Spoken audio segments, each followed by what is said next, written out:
Good afternoon, everybody. This is Dustin Distefano with a Place at Home franchise, sitting here today with Rick and Kris Perkins. How are you guys? Good. Doing Doing great. Doing great. Awesome. Well, Kris and Rick Perkins, you guys have been in the Place at Home system since August of 2019, where you started in Papillion. I remember that vividly. That was your first location you bought from Jared and I, in which we anticipated saying that was an underutilized territory that we were in charge of, and we chunked it off, sold it to you, awarded it to you, because we don't sell franchises, we award them. And we awarded it to you guys, and you guys took that one to new heights fairly quickly. So much so, you got so excited that COVID hit, and you said, hey, why don't I buy the rest of Omaha right in the midst of COVID, which was a great move, right? No stress at all, right? Yeah. Rick's face tells one story and Kris tells a different. So Yeah. we're going to go with Rick.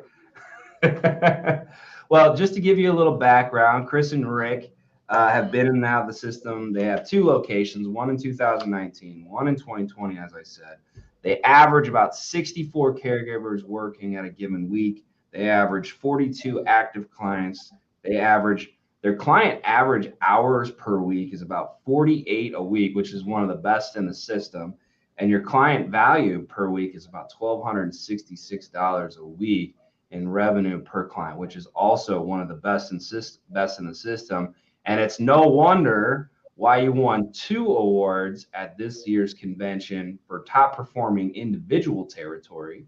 And then also the Founders Cup, which is the most prestigious award that we give every year. Do you guys have the cup? Rick, I know, Kris, you're at home. Rick, do you have that cup somewhere? We don't have the cup in the office yet. Where's it at? It had to go back to printing. They accidentally put 2021 on it. Unbelievable. Whoops. Unreal. Well, we lost Kris for a second. I do know. Oh, there she's back. Sorry, Well, internet issues. oh, no worries. Well, yeah. Well, we need to find that cup. I thought you might have. You know what? Did I ever tell you about the time where we first had that cup? And it was the fall, I believe, of 2019 when we first did our first fall cup. And did I ever tell you that someone made that a decorative item during the fall, and they filled it with like fake leaves, and I walked into that office and saw that, and I was like, what in God's green earth? I've never heard that story, but that is They amazing. turned it into a decorative item. And I don't think that person who did that's any longer with the Place at Home. No, I'm kidding. I have no idea who actually did that. But man, I tell you. So but we're going to start with award number 1. And that's what this is about, your guys' accolades. And in just 2 to 3 years of being in 3 years in full business with 2 territories, you guys have accomplished a lot. You bought one business, you bought a second one, you've grown both of them to outperform Jared and I on a revenue standpoint in a very short amount of time, and that's what we wanted. And congratulations to you guys. So you're the top performing territory, which is awarded to the highest annual revenue in the system. And so I have a few questions for you guys. How has your business grown what's the secret sauce? How did you take it from learning a home care business 3 years ago to maintaining it, but not only maintaining it, to growing it over the last 3 years? Kris, how the heck did we do that? Blood, sweat, and tears. I say it's all Rick. Rick has been the one going out there and doing the consultations with the clients that call, and he has this knack about him that just puts people at ease and can answer every question they have and make them feel like family, which is what we want them to understand, that we're here to take that, stress off of their family so the family members can stay family members instead of caregivers. And I think that's just his transparency and his genuine compassion when he goes out is what's helped us grow. It's very humbling of you, Kris. Rick, do you have a rebuttal? Was it all you? I don't. No, I think she's way off base. But I guess when I thought about it, I think that we've done a good job positioning ourselves to work with the people that would be a best fit for what we're trying to do. You kind of hit on it in your introduction, the 48.8 average hours per client. We really do focus on the higher need clients and choose to work with them. That helps us maintain lower census, fewer folks that we're working with, fewer caregivers to maintain all of that. So bigger is not necessarily better in terms of having to do all of the day-to-day activities with our clients and caregivers. So that was a big thing for me, is that helps streamline our process. Awesome. And to give you guys another shout out here, like most owners, well, actually all owners, we were the first owner to actually buy a pre-existing location. You bought one and then you bought a second one. And that was the first time we had to train like on the fly. And thank God we were here with you to do that. But to learn a home care business doing a couple $1,000,000 and then continuing to grow it while you're learning that, trying to build a culture, it's like a new coach taking over a team and keeping the staff on and trying to get them bought in. So not only did you have to take on these clients who weren't used to you guys as the owners, these caregivers who weren't used to you as the owners, and your office staff that weren't used to you as the owners. You had to do all that and keep it all together and take it to a new level. So I'd like to say you'd be like a Nick Saban of the place at home system, as much as that pains me to say, being a Nebraska Cornhuskers fan. So hopefully in a couple of years I can say you're Matt Rule. Matt Rule, yeah. All right. Next question. What do you think you did this past year to put you to the top revenue in our system? So you've had this history, but what are the things you did in this last year? I mean, Rick, you kind of hit on it, but is there anything else you did in this last year that you ironed out to take you to that keep you at that level? A lot, very, very similar to the last question. I mean, we do a good job of knowing what our skills are as an agency, what clients we work best. We operate a little bit different in that before we accept a new client, we bring it back to the entire team and go through somewhat of a vetting process.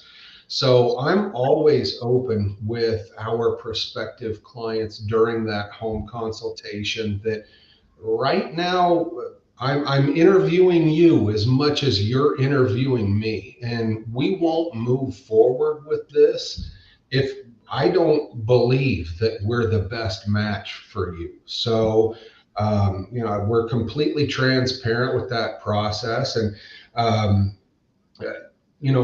the fact is, I think we do have an abysmal close rate compared to industry averages. The number of referrals that we get that actually become clients, I don't think you want to use us as a benchmark for what you're striving for, because we do refer out a lot of folks because they might not be necessarily the best fit for us. And I think that's a big part of what we do well, is that when we when we sign on a new client, choose to work with someone, we move forward as one staff, one mind, of taking care of all of their needs and doing our very best to make sure they stay at home.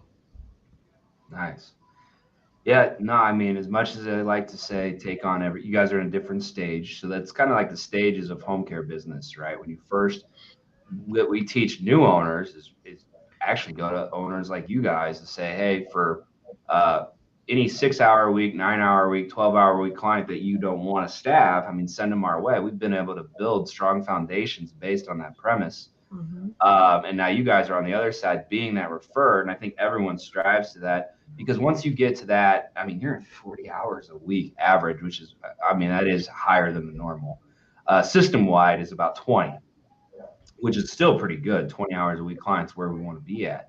But you guys are double that, so very good. But for owners to get to that point, they got to do what exactly you're doing for the other people, is get some referrals, because those smaller clients do eventually turn in to larger clients. I've had a lot of those where they start with 3 hours a week, they're on service for 6 to 7 years, and by the end of year 6, 7, they're doing 24/7 towards the end of life, and you're able to take them all the way through that journey as an agency. So it's very.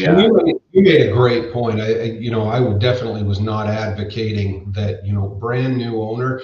Those are great lessons learned. I would not recommend skip when you're starting out. You take on all kinds of new clients, because that's what's going to give you the experience of what you excel at, what you do really well at, what you're going to struggle with. You don't want to forgo that tinkering and experience process. Exactly. And another thing about getting to the point where you're taking 20 hours, there's a lot of agencies doing 20-hour minimums, and you guys can talk about this a little bit, would you say that helps your client retention and your caregiver retention? Very much so. Yeah. And I know why, but can you tell anyone watching this why that is?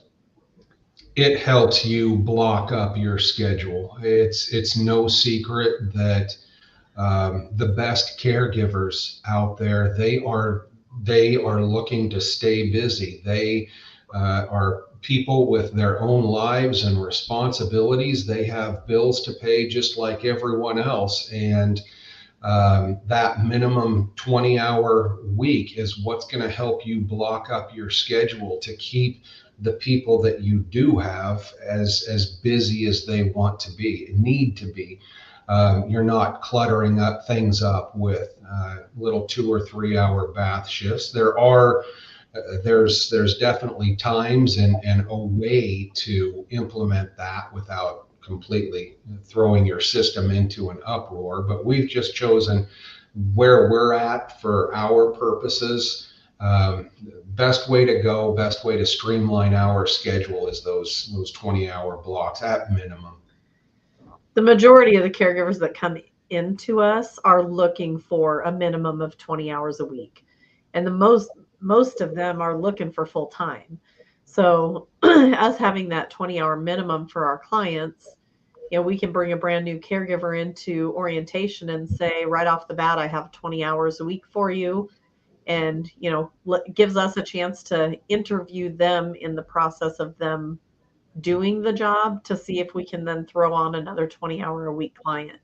But it's a good start for us to, we go through multiple interviews, and Rick kind of interviews more when he goes through orientation. And it's truly once we get them in the door that we see what their work ethic is, what their skills are.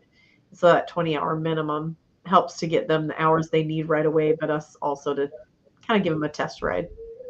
Yeah, for sure.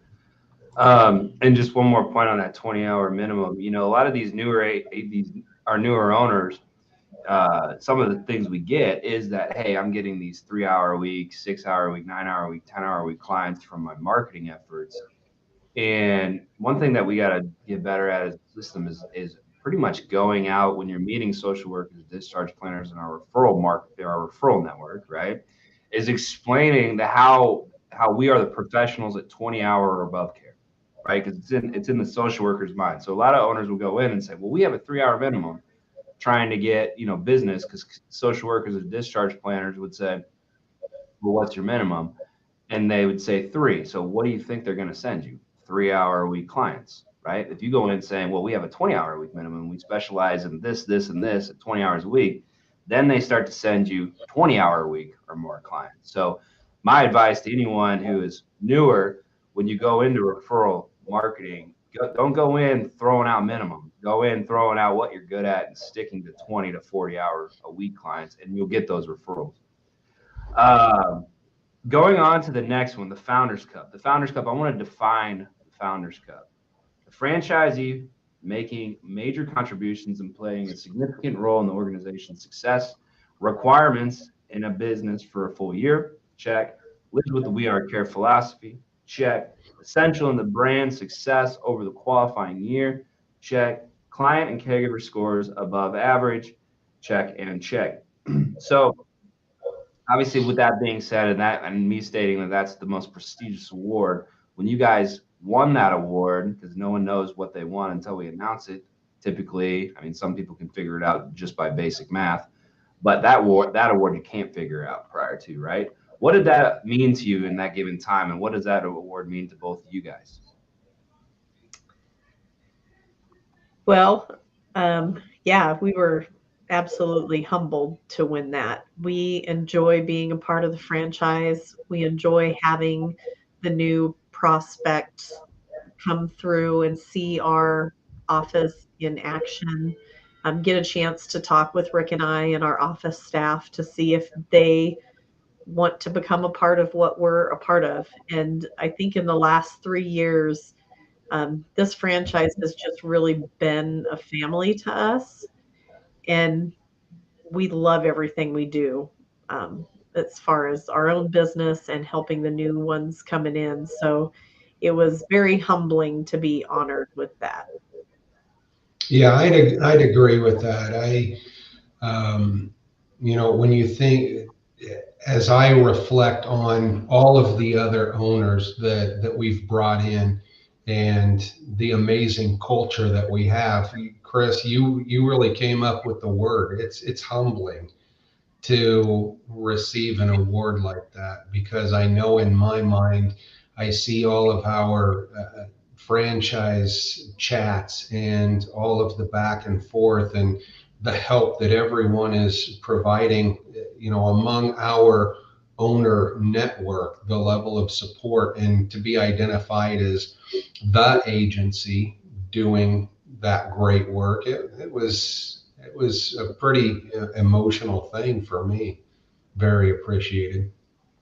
Well, you guys deserved it, and we enjoyed awarding it to you guys. So hopefully, there's another one in your future. You don't have to just win the cup once, by the way. It could be like a '90s Huskers team.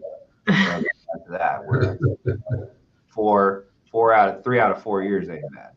Just don't be the 2000 to 2022 Huskers where you just completely plummet, please. Right. Not to bash them anymore. I'm sorry. The future's here. Go rule. Gotta just keep rubbing salt in that wound. Yeah. You know what the rule is? Get it? Change the culture. Yeah. Change the culture. Build a sense of hard work. You can turn it around. I hope he's watching this. All right. Next question on the Founders Cup. Can you name one thing or two things in the last year that you helped or contributed to pushing the brand forward to greatness? The biggest thing for me that comes to mind is, Omaha is the flagship. It's where you and Jared started the whole thing, and so that's where franchise is still located. So a lot of our prospective owners, they will come on over here to our Omaha office and tour the agency and see and a place at home that's up and running and doing business, and meet all of our office staff and their roles in the company. So we take a lot of pride in that, being, we're kind of the showroom for franchise for prospective owners, and we really believe in the company. So when we speak with these folks, we can be really authentic about what we're trying to do, how we go about our business, and what the brand stands for. So yeah, I like that part of it. Yeah, and it's a fancy looking office too. It's a great showroom. I love that. Not my office per se, but I've got quite a bit of clutter on my desk at the moment. But all right, it's home care. That's what it is. Kris, you got anything to add? No, he hit it all on the head. Yeah. No, and I was gonna say too, that was kind of mine. Like, you guys are always willing and able. I believe we put it in our purchase agreement too. Just make sure. Yeah, there's a little pause there. No, Kris likes my Yeah. precious. But no, you guys are always willing and able to host anybody and talk to anybody on the phone, and it's great because yeah, you did take over the flagship, and people want to see that when they come here. They want to see what the day in the life is of an owner. It's great that they get that experience when they come out to Omaha, which we are hosting a Discovery Day in January, hopefully. All right. For anyone out there talking to Mitch Benson currently, we hope to make that day, and you can come here and visit Rick and Kris's office and meet them personally. Last question, guys, and then I'll let you go. How do you implement the We Are Care, which stands for compassionate, accountable, respectful, and ethical philosophy into your office staff and caregivers? What are some examples? I would say, as far as our office staff goes, we talk about it on a weekly basis. I mean, we really do talk about it on a weekly basis. Our biggest thing is we want to make sure we're doing the right thing, even when nobody else is looking at us. And so our office staff is phenomenal when it comes to living that We Are Care value system. And they, in turn, pass it to our caregivers every time they talk to them. Awesome. Rick, anything to add? Asking this question, it reminded me of a moment that Kris and I shared a few weeks ago. We were watching Yellowstone, and there was this scene on Yellowstone where the guy mentions to Kevin Costner that he didn't think he ever earned the brand. And Kevin Costner, in his growly voice, says, the brand isn't something you earn, it's something you live up to. And I leaned over to Kris. I said, that's the We Are Care philosophy. That really encompasses. So Yellowstone, I had a little moment where it like clicked for me that, that's how I feel about the We Are Care philosophy. Is it's not a badge that you wear. It's something you get up to every day and make a conscious decision that this is what we're going to be. This is how we're going to act today.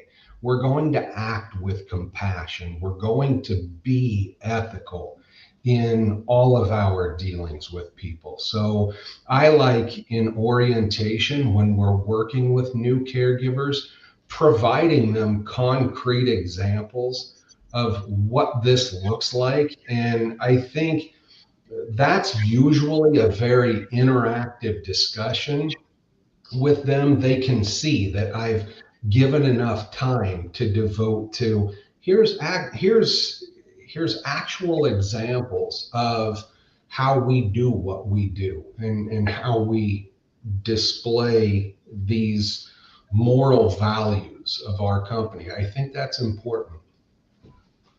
Awesome. So you heard it here first. We are the Yellowstone of home care.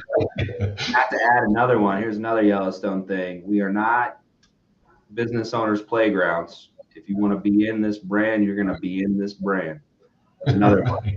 Remember? I like that one. Your speech, right? Yeah. But all right, guys. Well, that's all I got. I really appreciate your time.